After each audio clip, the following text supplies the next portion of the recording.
പൗലോസ് ഗലാത്യക്കാർക്ക് എഴുതിയ ലേഖനം 4-ാം അധ്യായം. ഇതാണ് ഞാൻ വിവക്ഷിക്കുന്നത്.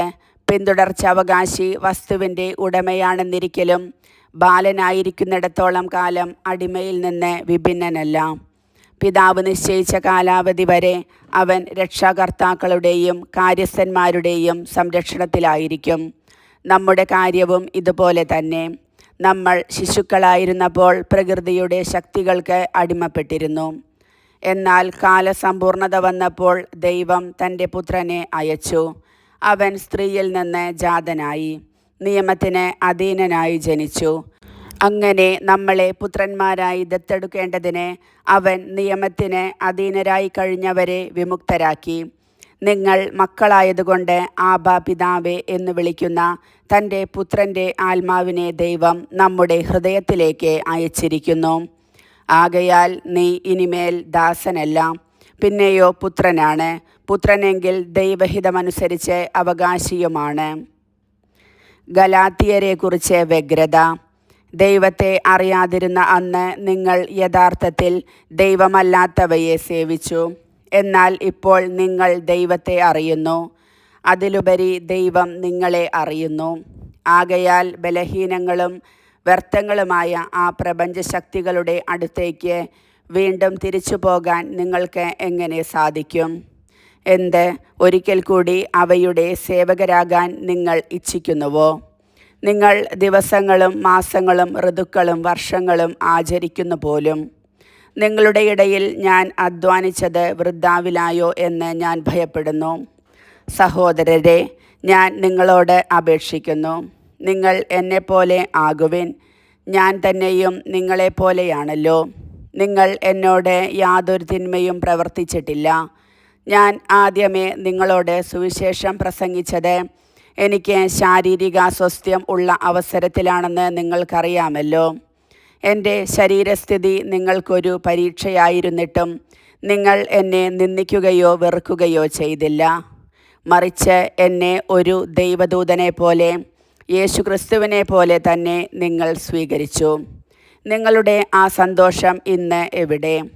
സാധിക്കുമായിരുന്നെങ്കിൽ നിങ്ങൾ സ്വന്തം കണ്ണുകൾ പോലും ചുഴന്നെടുത്ത് തരുമായിരുന്നെന്ന് എനിക്ക് ബോധ്യമുണ്ട്. അങ്ങനെയിരിക്കെ നിങ്ങളോട് സത്യം തുറന്നു പറഞ്ഞതുകൊണ്ട് ഞാൻ നിങ്ങളുടെ ശത്രുവായി എന്നോ? അവർ നിങ്ങളിൽ താൽപ്പര്യം കാണിക്കുന്നത് സദുദ്ദേശ്യത്തോടെയല്ല, മറിച്ച് നിങ്ങൾ അവരിൽ താൽപ്പര്യം കാണിക്കേണ്ടതിന് നിങ്ങളെ ഒറ്റപ്പെടുത്തുകയാണ് അവരുടെ ലക്ഷ്യം.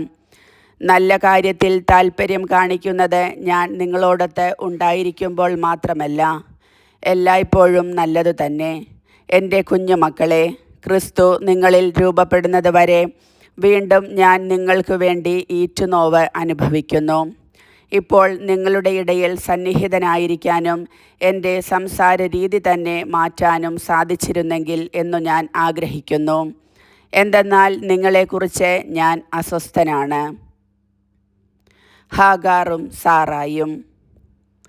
നിയമത്തിന് വിധേയരായിരിക്കാൻ അഭിലഷിക്കുന്ന നിങ്ങൾ എന്നോട് പറയുവിൻ, നിങ്ങൾ നിയമം അനുസരിക്കുകയില്ലേ? എന്തെന്നാൽ ഇപ്രകാരം എഴുതപ്പെട്ടിരിക്കുന്നു, അബ്രാഹത്തിന് 2 പുത്രന്മാരുണ്ടായിരുന്നു. ഒരുവൻ ദാസിയിൽ നിന്ന്, ഇതരൻ സ്വതന്ത്രയിൽ നിന്ന്.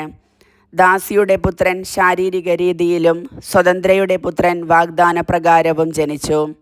ആലങ്കാരികമായി പറഞ്ഞാൽ ഈ സ്ത്രീകൾ 2 ഉടമ്പടികളാണ്. ഒരുവൾ സീനായ് മലയിൽ നിന്നുള്ളവൾ. അവൾ ദാസ്യവൃത്തിക്കായി മക്കളെ ജനിപ്പിക്കുന്നു. അവളാണ് ഹാഗാർ. ഹാഗാർ അറേബ്യയിലെ സീനായ് മലയാണ്. അവൾ ഇന്നത്തെ ജെറൂസലേമിൻ്റെ പ്രതീകമത്രേ. എന്തെന്നാൽ അവൾ തൻ്റെ മക്കളോടൊത്ത് ദാസ്യവൃത്തി ചെയ്യുന്നു. എന്നാൽ സ്വർഗീയ ജെറൂസലേം സ്വതന്ത്രയാണ്.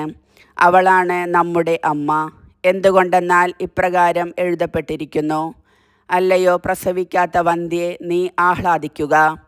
പ്രസവവേദന അനുഭവിക്കാത്ത നീ ആനന്ദിച്ച് ആർപ്പ് വിളിക്കുക. എന്തെന്നാൽ ഭർതൃമതിക്കുള്ളതിനേക്കാൾ കൂടുതൽ മക്കൾ പരിത്യക്തയ്ക്കാണുള്ളത്. സഹോദരരെ, നമ്മളാകട്ടെ ഇസഹാക്കിനെ പോലെ വാഗ്ദാനത്തിൻ്റെ മക്കളാണ്. എന്നാൽ ശാരീരിക രീതിയിൽ ജനിച്ചവൻ ആത്മാവിൻ്റെ ശക്തിയാൽ ജനിച്ചവനെ അന്ന് പീഡിപ്പിച്ചു. ഇന്നും അതുപോലെ തന്നെയാണ്. വിശുദ്ധ ലിഖിതം എന്താണ് പറയുന്നത്? ദാസിയെയും അവളുടെ പുത്രനെയും നിഷ്കാസനം ചെയ്യുവിൻ. എന്തെന്നാൽ ദാസിയുടെ പുത്രൻ സ്വതന്ത്രയുടെ പുത്രനോടൊപ്പം അവകാശിയാകാൻ പാടില്ല.